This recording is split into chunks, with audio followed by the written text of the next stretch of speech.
Hello, team. Welcome to our weekly team member spotlight. We've got a really special session today featuring our national sales leader, the man, the myth, the legend, Jimmy Hobson. Jimmy, how are you feeling today? Great. It's good. It's good. I'm excited for a couple days off come well. I mean, not that we have days off, but I'm excited for a couple days I don't show up to meetings. So Yeah, I mean, this is going to be a great holiday weekend. It's fallen on the right time, too. yeah. But, I was thinking about this session, and I think one of the things that I've had the luxury of over this last couple of years is you and I've gotten really close, and I've gotten to know a lot about, really the man behind what a lot of people see. Yeah. People see the machine, people see the ultra responsive, always on, always working, always getting shit done guy. But a lot of people don't know what I know, which is the person that you grew up as, some of the challenges that you had. So I'd love to kind of bring some of that to the surface because I think it really answers a lot of questions of why you're such a hard driving person. So, first thing I would like to ask is tell us a little bit about, childhood and where you came from and how that kind of molded you or shaped you today. Okay. Well, family's from Utah. I was actually born in the great city of Cincinnati, Ohio. Oh, really? Yeah, Cincinnati, Ohio. When we were in Cincinnati a couple years ago for that little branch gathering, first time I've been to Cincinnati since I was born. Wow. My dad had a job. This is how old I am, guys. 1973, selling foosball tables. So my parents lived in Cincinnati. My mom loved it out there. Literally, they had me and moved back to Utah 6 weeks later. So my older sister and two younger brothers were all born in Utah, but I was born in Ohio. Wow. So that's my beginning. When I was 9 or 10, my parents got divorced. And then when I was 12, my dad passed away. So I jokingly tell people it's not really a joke though, my sister was a mess because, she was my daddy's girl and I was the oldest son and I became a parent at 12 years old. So for me, I got 40 years of this stuff, so it's kind of second nature. And trust me, I've made plenty of poor decisions along the way. You get forced into that role as a young kid. You don't know what you're doing. But that was, 1986. My dad's been gone 40 years this year. So. Holy shit, that's incredible. Yeah. So, that's the beginning parts. Then I guess as you graduate high school, what did those first, formative years look like after high school? Well, so for you guys that don't know or do know, obviously I'm in Utah. I used to be a very active churchgoer. 19 years old, I went on a Mormon mission to Florida. So I spent 2 years in northern Florida and southern Georgia, Valdosta, Jacksonville area. For you Jacksonville folks, I was in the Timuquana area, Arlington, and then Orange Park. And that kind of was, there's a reason why the door-to-door companies all recruit out of Utah, because if you can sell God door-to-door, you can sell anything. Yeah. Now, mind you, you can likely tell that I'm not super religious now by the mouth I have. But that's kind of my form. That really kind of taught me essentially sales in a lot of ways. And you gain a lot of perspective and a lot of self-drive by knocking on strangers' doors, 5, 6, 7 hours a day sometimes. And it was great. I got home, I was in school, realized very quickly after that I hated school. Made some poor choices in life, ended up getting married. My children both my two older children came from that. They're amazing. And I don't regret any of that, but their mother is, a treat. We'll leave it at that. That's kind of the formative years, for perspective for all you guys here, kind of what drives me at 2 and I divorced my ex-wife. I took my children from their mother at 2 and 7 and raised them for 10 years by myself. Wow. Until I met my wife now. And if you've met my wife, she's the best. And so, changed my life, changed their life. It was amazing. And, I was in sales the whole time. I started selling cars in 1998, worked in the car business off and on for quite a while. When I realized that my kids needed me more than car hours needed me, started selling insurance. And, I'll bring us closer to speed to when I got in the mortgage business in 15, 16. So it's 15 and we're getting ready to go through an election cycle, regardless of what way you lean. I'll kind of give you my perspective is, when Obamacare went in, it kind of destroyed healthcare. And it's recovered a little bit, but the commissions I had an insurance license at the time. And I thought, well, I was doing Medicare, and I thought, man, if we elect Hillary, the left is going to do a little more to that because of socialized healthcare and things like that. Whatever. Again, it doesn't matter which way you lean, but it would affect me personally as income. So I got a property and casualty license. I started learning how to run Facebook ads. Started running Facebook ads for realtors and lenders. Realized they were all morons, and I could do it better. So 10 years ago this month, I got a mortgage license. So 10 years. So how many years were you in the auto business? So between the auto and insurance, off and on, you figure I was 23, almost 24, and then I got, let's see, 10 years, I'm 52. So between those two jobs, and I had some other things around, but between insurance and the auto industry, probably 15 years. Wow. Mm-hmm. So you get in the mortgage business. Are you on the broker side, the retail side? What did those first couple of years look like? I started out as a small correspondent lender. I was getting insurance deals from a buddy of mine that was a small correspondent lender. They took a flyer on me in 16, and I'm still grateful to this day because it's the best thing I ever did. But for you guys that are struggling or new, I was like, I didn't close a loan for 5 months. I got a license in July. My first 2 loans foreclosed right around Thanksgiving. My first 2 loans were USDA loans back when they're actually with affordability in Utah. And if you know anything about USDA, there's a lot of nuance to those products. And I learned very quickly how to study the guidelines and walk down the hall to talk to the underwriters and ask the questions that I needed to know. And that's where I learned. And it was a great experience, a great start.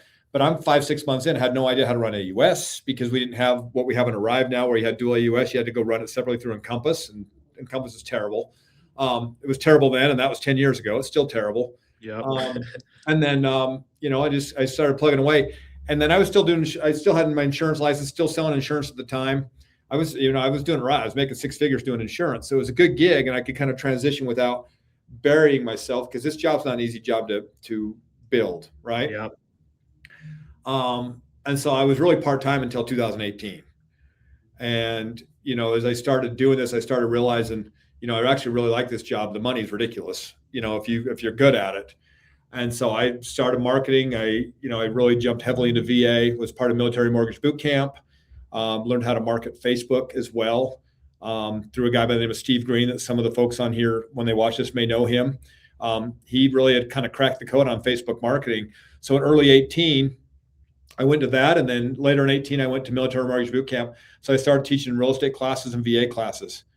And, for perspective, and I'll catch people up pretty quickly, I went from, my first full year of origination, 10 million. And then in 2019, I did 37 million. Wow. Like next year, and then 73 million in 20, and then 100 million in 21, and 60% purchase at that point, even in a refi boom. So I'm just a grinder. I don't stop. Like I said, I've been an adult for 40 years. So I don't have an off switch, which, for good or for bad, the first real vacation I've ever taken without working was a month and a half ago when I went to Europe with my wife. So, crazy. Uh-huh. So for you, I guess when you think of the biggest learning lessons that you learned in those first 2 years of the mortgage business, so 2016 to 2018, you were really just in your figuring it out phase. Yeah. What were the things that you learned during that period of time that really set you up for success in your breakout year in 2018? I did a lot of shiny object chasing. I started cutting my teeth on lead gen, Facebook. When you get 50-cent leads, now the same leads, 25 to $50, and realize those are garbage. They're still garbage. I mean, obviously, if you chase hard enough, you're going to make money, but you're never going to make the kind of money you want. That's where I figured out direct to realtors was a good key for me. Teaching Facebook marketing classes and teaching VA classes. And I began to build a persona, whether real or contrived, that I was a quote unquote VA expert, and so that it taught me rather, the path to go down. And I found what worked for me. And I'll be honest with you, I still sucked at a lot of things. Like if I'd had some of the things we have here with the theme days and tracking and the things that we do it, I'd have been much further in my career. Obviously, I did some coaching with Kai McBride at some point with 2020 and 2021, actually 2021. And that really, he forced me to track and pay attention to my agents and what I did every single day. And it changed everything for me because I went from 5 loans to 15 loans, within a matter of time.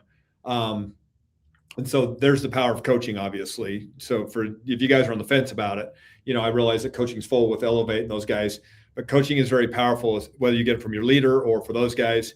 But it's things that I didn't have, and so I invested in myself. I went and paid for it. And really, I realized that I didn't know everything. I mean, I think I know everything. I like to tout myself as that, but frankly, even today, I still learn. We do these mortgage manual calls, and I still learn shit every single day because you get people like Sharia and Kim on there that have been underwriters, so they see stuff that I've never seen. Yeah. And obviously I've seen a lot of stuff. I've done a lot of loans, but it's very powerful. But that's what set me up for success. I tell people all the time, I was like, people make it too hard. They want to go and get the greatest CRM. I was talking to one of my realtor partners the other day. He's like, well, if I just had a CRM, it'd be better. I'm like, no, it wouldn't.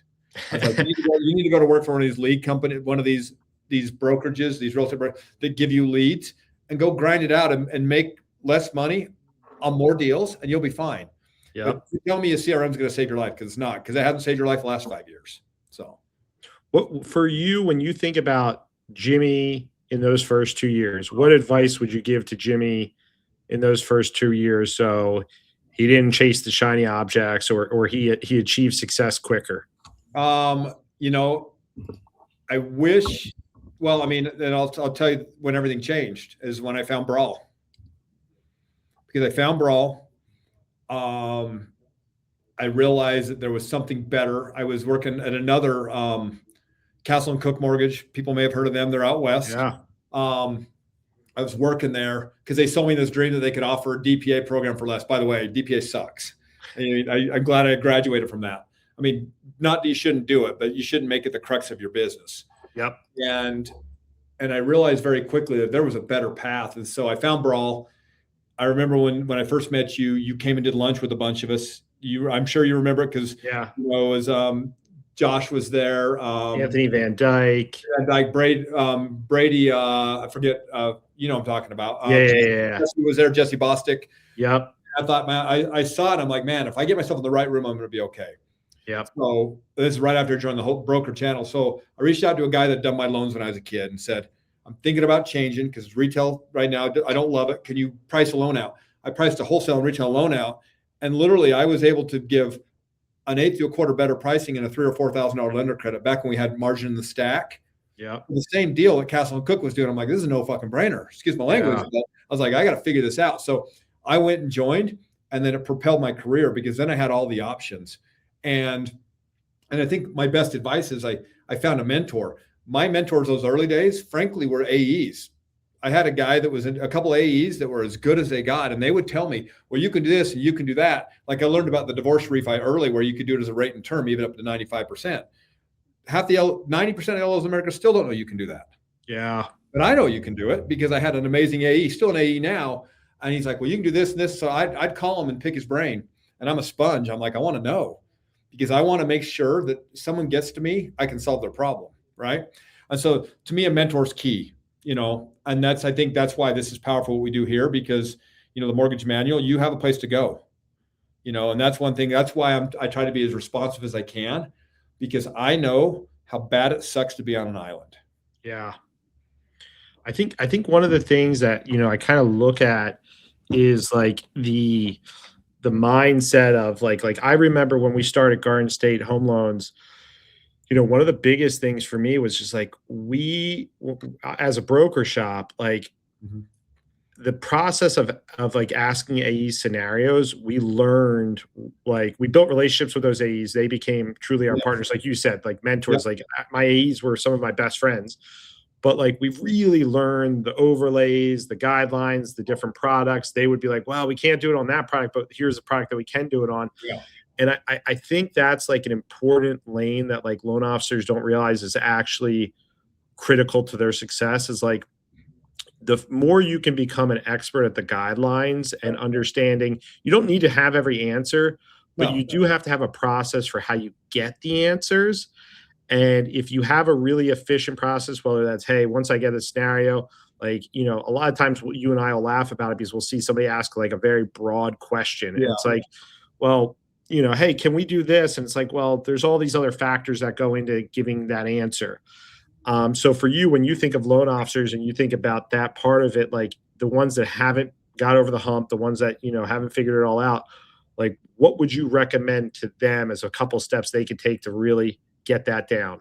It's just, I mean, the guidelines are huge. I think understanding stuff is huge. Not guessing, not thinking there's an example of someone that used to work for me a year and a half ago. They tried to use someone's child support and alimony to qualify a borrower, and didn't bother to check the guidelines that they needed a certain amount of receipt. They just ran forward thinking that, oh, we'll figure it out because maybe they're okay and that they're getting it, so we can prove they're getting it. They're going to be fine. And that would be my thing, is you've got to learn how to think like an underwriter. So, if you're looking at a file and something doesn't add up, whether it be timelines or job history or pay stubs, you got to ask the right questions. UWM's a source is a great spot. Our chats are a great spot, but that's the biggest thing for me. And that's the way I learn is like I said, I have one of the best memories of anyone I know. I don't forget a lot of things. And so as I learn stuff, I swallow it whole. I just, I'm like, I need to know this and I need to know why, and I need to read the nuance. And I'm like, and if I read something that doesn't make sense to me, then I call the AE, right? Or then I ask Cherie, because I'm not perfect. I'm not infallible, right? But I want to know it first. So I do the research first. And that would be my key to everybody, is you can come and ask all the questions on the mortgage manual. You can come ask Cherie all the questions. But what I would do is I would rabbit hole it first and then come ask the questions to validate what you found. Like Jeff was on Mortgage Manual yesterday. He's like, I think I've got this right, but what do you think? And we quickly went through like a Schedule E about rental income, and he was accurate, 100% accurate. Number one, he wanted to do it so he was right, but he wanted to make sure everyone else knew how to do it as well. And I think that's a big part of it, is if all you do is rely on AI and things like that to give you the answers, you're not going to get it. I mean, I tell people all the time, they're like, well, I Googled this, or, I had a borrower this morning, they're clear to close. He's like, well, when are we going to get our loan commitment / loan fees? And I responded back, I was like, what's a loan commitment? I was like, because clearly he'd gotten that answer from somewhere on the internet. Yeah. I'm like, but that's the problem, is we're dealing with those borrowers. So we need to understand how to use the tools ourselves, but understand the vernacular and not be afraid to ask direct questions. The car business taught me a lot of things. The most important one is very simple. I am very direct, for good or for bad. My agents will tell you, Jimmy is not going to sugarcoat anything. You're not going to a donut shop. You're going to get a direct answer. Whether you like the direct answer or not remains to be seen, but you're going to get it. Yeah. And that's because I'm not afraid to go look. I don't know everything. If you think I know everything, you're mistaken. I know enough to get myself in trouble, but I know where to find the answers. And if you can teach yourself one skill, is to where to find the answers, like find the guideline answers before you go and ask me or an underwriter or somebody, that's where you're better off. Then at that point, you can always go and ask other people. So, yeah, I think one observation I have that I think is critical that I see a lot of times is I see this speed to like respond situation where, like, if an LO doesn't know the answer to the question, they feel the need of getting the answer as quickly as possible. And sometimes they don't get the right answer or the full answer. And I think for, at the end of the day, it's like our borrowers, like, as long as they know you're going to get back to them, yeah, whether it's in an hour or 6 hours, like, they're doing their thing, their work, they're running their life. It's critical. You have to get back to them right away. But if it's just a nuanced question, I think, getting the right answers, setting really clear expectations, and not being wishy-washy with the way you communicate is so critical. Yeah. So for when you made the leap, let's say that 2018 to 2019, I think you said you went from 10 million to 37 million or something like that. So that's really like the big leap. And you and I have seen so many people here on our team that have made that leap over these last couple of years. For that LO, that's like could be a jarring time. Like, I kind of see it right now with Nicole. Like, she's starting to look at things that she wasn't looking at 10 million. She's starting to realize she's, hey, I need to improve my intake process. I need to, focus on how I hold margin, the conversations I have. Yeah. What were some of the challenges that you experienced at that specific juncture of your career when you made that big jump? I think the biggest thing for me was, I was in the coaching at the time, and they kept telling me to hire somebody because I needed to hire somebody. And I was always afraid that no one's ever going to do it as good as I could do it. And so because of that, even in 2021, when we were having a huge year, I still pre-processed and closed every single file, 251 units. Even though I had team members that worked for me, I handled all the hard shit because I never bothered to teach anybody. So that was my advice is if you see it coming, find the right people and teach them your process, and don't be afraid that they're going to screw up, right?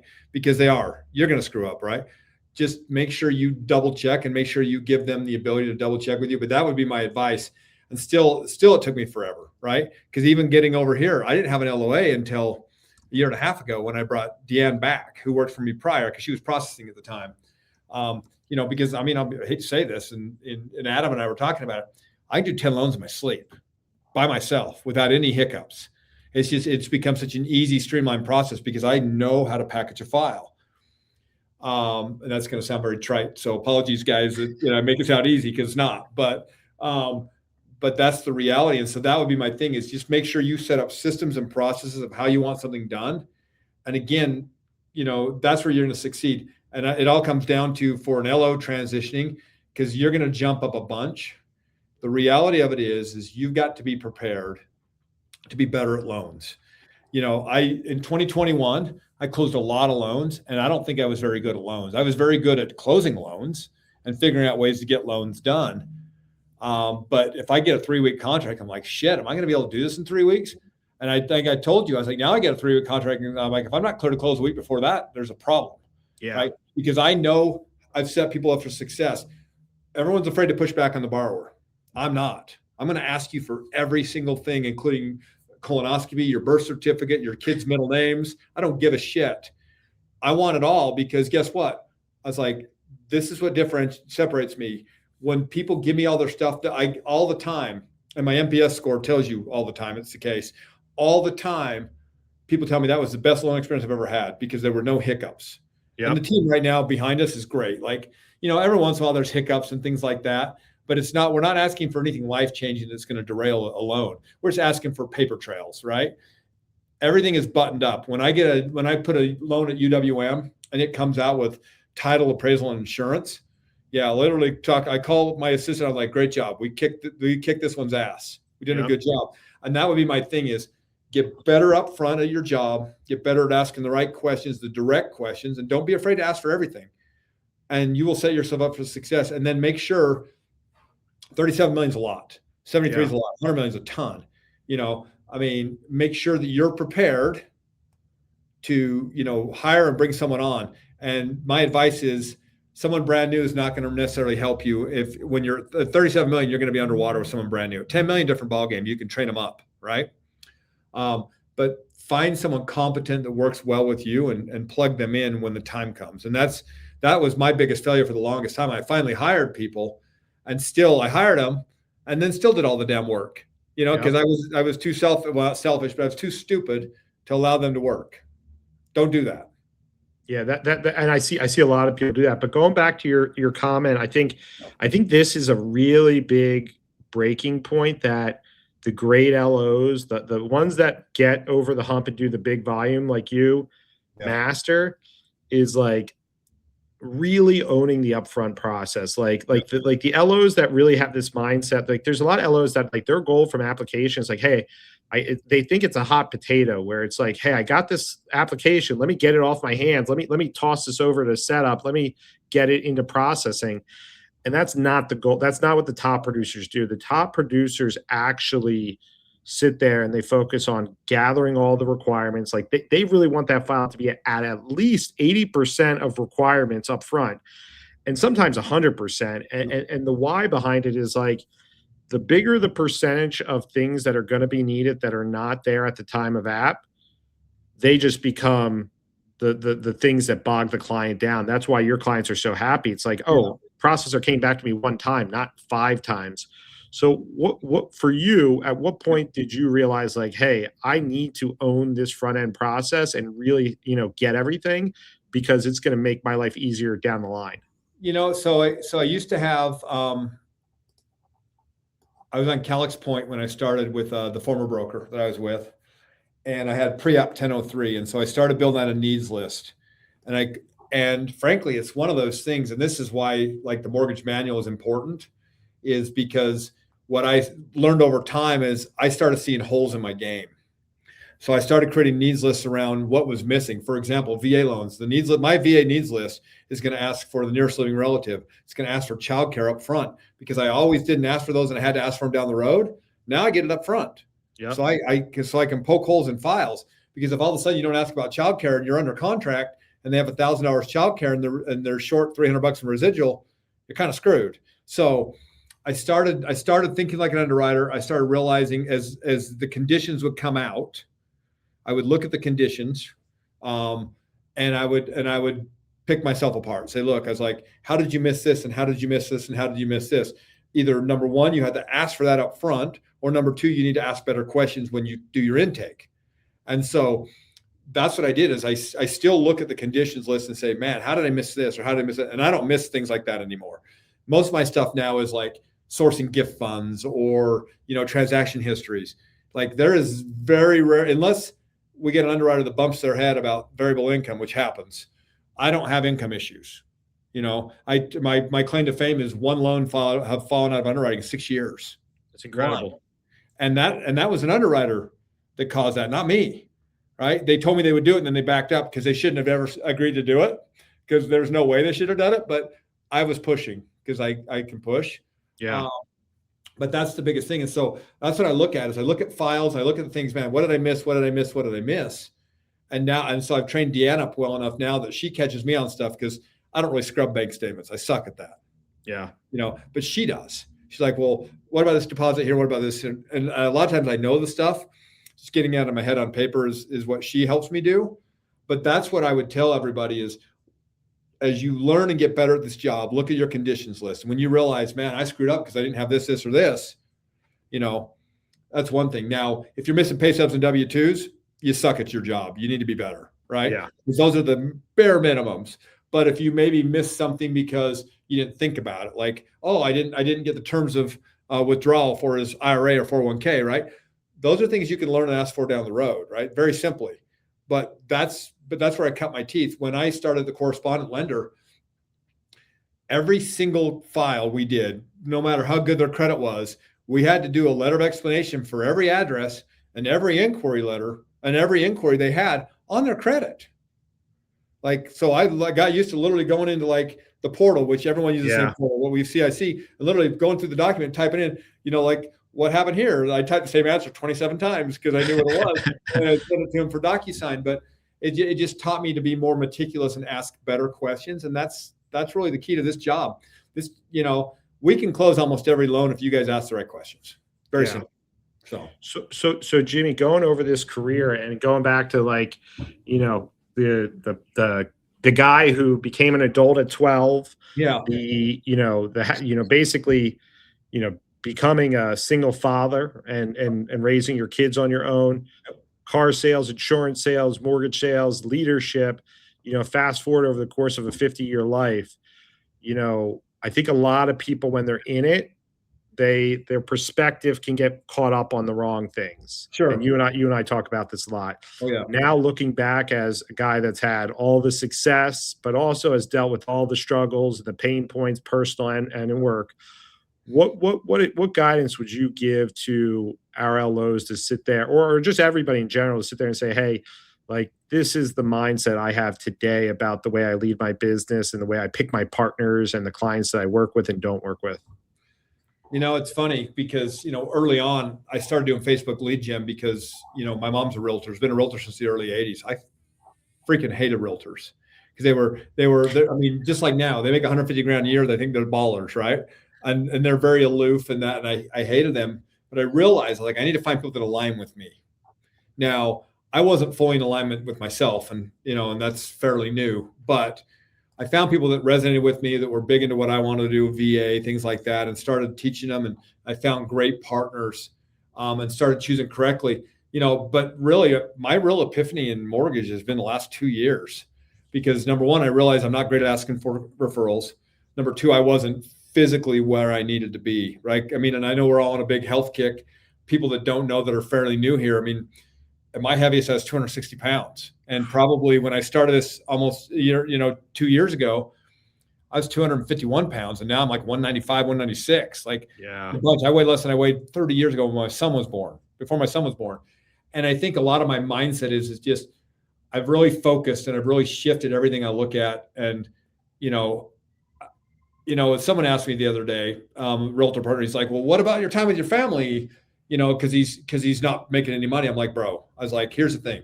It's like, my family gets everything they need from me. I was like, if you don't have any money and you can't feed your family, it doesn't matter how much time you have with them. You got to solve you know, sometimes you got to be selfish to be selfless. Right. Yeah. And that's what I've learned is, so now my priority is me. In the morning, I get up, you know, I was awake at 4 something this morning. I work out, I go walk, I think through the day, I walk through my stuff, and, you know, I've lost all the weight, and mentally I'm in the best spot I've been in a long time, physically, definitely. And that's my advice. Take care of yourself first. A lot of people overthink it. They stress out, you know, look where you're at compared to where you were a year and a half, 2 years ago. And that's my biggest thing is, this job is hard, Yes. but it's not as hard as people make it. Like I'm at the EPM tag event, right? And I watch these people that were literally glued to their computer the whole time. Mind you, I still do a ton of my own work, not just my assistant, but glued to the computer. I've been thinking to myself, you do like 3, I mean, and these people that I know, they're like 2 or 3 loans a month. I'm like, yeah. You're allowing the business to consume you. Back to your point. They think everything needs to be done that second. That is not reality. As long as you are in front of your borrowers and let them know and give them the answers they're looking for, you don't have to have an answer like that. You can solve your problems. And that was my biggest issue in 21 is I thought the second I got a lead, I get up off the couch and go and work on the office. Now I'm like, you know what? That's awesome. Get working on it. I will review it when I get the opportunity. I'll let you know. Yep. And with the Rive being on my phone now, I can literally sit on the couch and do it. Like I'm watching like the World Cup, right? And working from my phone. But that's the thing is, everyone's like, well, I want all this time with my family. I'm like, look, I was like, I love it. I was like, my wife is my person. Like if that's the only person I saw the rest of my life, I'd be fine. However, the reality is working an hour on the weekend doesn't hurt us. Yeah. And, you know, I mean, one extra loan a month for the majority of people that work here is $2 to $4 grand at a minimum. I was like, you know, and that's my biggest thing is that's my mindset is, you know, you got to keep going. You know, they talk about, you know, I listen to Ed Milet a lot. He talks about the power of one more, and that's very powerful. People just are going through the motions and they're having a shit day and they're like, fuck, this day sucks, right? You never know if that last phone call you make or that last text message you think, or the last person that you maybe reach out to and say, you know what, I've been thinking about you. I hope you're doing well. I've been in a little funk myself. I just want to make sure you're good. You never know how that's going to change your life. Like my big thing in the last few days, I was talking to a realtor. I hadn't talked to her in a year and a half. Had no idea she broke her back floating a river. And so I started talking to her about peptides and trying to help her heal that way, because that's stuff that I come into and learned. And I think the biggest thing for me, Anthony, and this is the reality, and I think this comes across with my people, is I care. And I really try to make sure that everyone realizes, you know, I'm fine. I mean, this job is fairly easy for me, but I know it's not easy for other people. And I try to make sure that I let people know that I recognize what they're dealing with and try to help them through it, which is why we do what we do and why I do what I do. I literally could go work from home, originate loans, and have no cares in the world and make more money. Yeah. But my mindset is I'm where I'm at because people took a flyer on me, because some guy hired me and paid me well to do loans. Didn't know my head from my ass, but he gave me a shot. So that's my philosophy is, you know what, you know, kind of go forward, push it forward and do one more. And I have days where I'm like, this sucks. But you know, I mean, because some days it does suck. Right. But, you know, I just keep going. It's all I know. It's my wife's like, you're never going to retire. I'm like, you're right. And it's funny. And I'll give you some perspective so people understand. The first time I either read or listened to Relentless, I thought this book sucks. Right. I didn't like it. And then I did it again and I'm like, holy shit, now I get myself, right? Because I don't have that. I don't know how to stop. Now, mind you, I'm not Kobe or Michael, right? Because those guys are insane. But that's my mentality is to just keep going. Because I look at myself and I look at other people and see what they're doing. And I like to see what other people are doing, and good for them. I hope everybody crushes and does 100 million a year. But I look at someone that I know is not as good as me or as smart as me or nearly as handsome, you know? And I'm like, that guy or that girl's doing that many loans. I was like, dude, you could, and then I self-talk myself like, you could be so weak, you know? Yeah. And I don't beat myself up over it. And it literally stops 5 seconds later. but that's a big part of it. And then one other thing with mindset, I'll tell people, my son has always asked me, he's like, how does it you get over shit so fast? Like literally, I'll lose my mind for 10 minutes and then you will never know what happened. I get into it, I'm pissed off about it, and then I just move forward. And a lot of that, I'll give you perspective. A lot of that came from an agent of mine. It was 2020 in the summer, and she calls me up. She's like, "Are you okay?" I'm like, "Yeah, I'm fine. I'm good." She's like, "Client says you're kind of being an asshole." I'm like, "What do you mean?" She's like, "Well, they're really short and terse and this and that." I'm like, I didn't realize it because I was grinding so hard. Yeah. I didn't realize I was coming across like a jack off, right? And so it kind of brought me back, and that's a good partner, by the way, Yeah. because he's still my best partner. I've closed more loans than anybody else. I talked to her this morning, but you need those people in your life, and and that's you and I do this to each other all the time, so we know. 100%. That's my biggest thing. Is my mindset is I'm going to give as much as I can to everybody else, including myself, but I'm also going to push myself as hard because I'm a big believer that this is in my job and being a branch leader. That's why I believe you should still produce, because I can't tell you to do the things that I'm not doing. Yep. So. I think one of the things I've learned from you that I really admire and I try to do myself is the concept of like when people come to you, I see this, I've seen you do this so many times where like your approach is kind of like one of two ways. Either I can, like the person, if they come to you with a problem, it's like I can either solve your problem or I can help you solve problems. And the difference is like relationship versus transaction. A transactional person's like, oh, I don't know how to qualify this loan. Okay, I'll help you qualify it. Yeah. You don't learn anything that way. Like you fix that problem and that borrower gets a better situation, but that's it. Yeah. But the process of sitting there and like, hey, I want to solve your problems. Let's talk about how you run your business. Like I've seen you do this with a lot of branch managers in the P&L reviews of like, hey man, like you're spending money on dumb stuff, or you're not deploying your people correctly. Yeah. So like I think that's a really great leadership trait that you have brought to the organization. That's really important. But I think the other thing that you and I have talked a lot about, and I've just picked this up really in the last 2 years, and it's really important, and I can't stress it enough, is having some level of gratitude. And I think for us, we're two guys. Like I got full custody of my son Tony when he was 19 years old, or excuse me, when I was 19 years old. You got full custody of your kids, and when we look back, we've just been grinding and dealing with all this stuff. But at a certain point, you start to really appreciate the people that are in your lives, your health, all those things. So where does gratitude fall in your mindset these days? It's just, I think it's everything.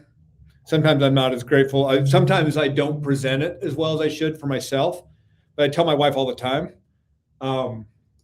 with my children, I said, the only thing that matters to me is them being grateful. They can have everything in the world, but if they don't acknowledge it, then they're not going to get any more from me.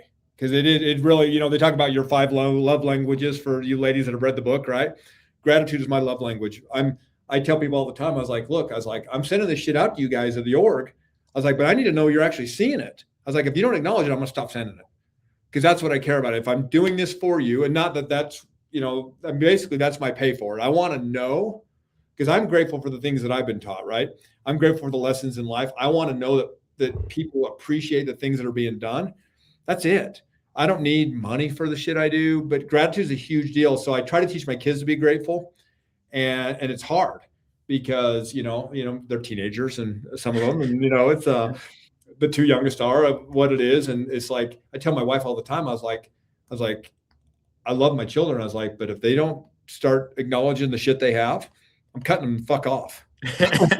And she's not gonna let me do it, obviously. But I was like, I work my ass off, and I walk in every single day in my house, and I'm like, holy shit, how did I get here? Because I grew up with a single mother. Yep. Obviously lived in an 1,100 square foot house with 3 siblings and my mom. Nothing.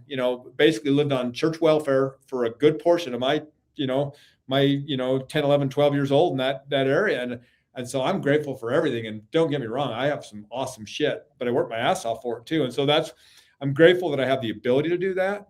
And I think that's a huge deal, and I talk about being grateful all the time. It's hard for me because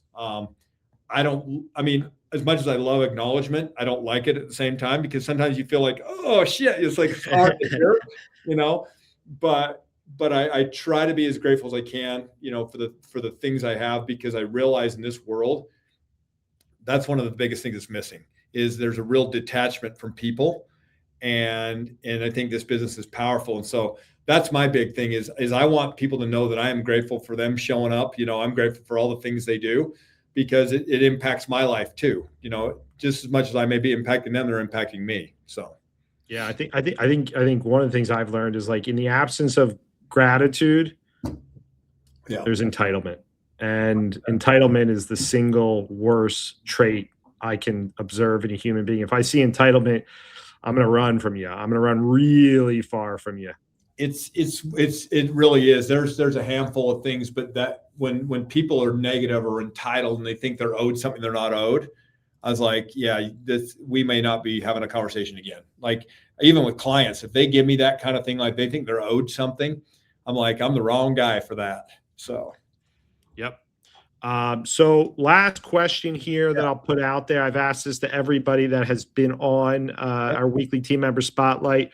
For you, what core value is the one that you personally connect with the most? It's hard, because I mean, because I try, I think I live a lot of them fairly well. And I think it comes down to, it probably for me, obviously for me, the way I act at the company, I think experience is everything, because I think I care about everyone's experience. But ultimately for me, and this is my big driver, is that I can't do that if I don't get better every single day. If I'm not working on myself every day to get better, that's my big thing. And so that's what I want. That's what I try to translate is I want to give everything I can to other people, and sometimes to a fault. Sometimes I do too much. Sometimes I'm too active and things like that. But I do think that getting better every day is what's got me there. I wouldn't be where I'm at today. Like, I get up every single day and go out and walk and exercise and do the things I need to do, because I know that's what allows me to be better for everybody else. Yep, absolutely. Well, Jimmy, you make a huge contribution to everybody here at UMortgage.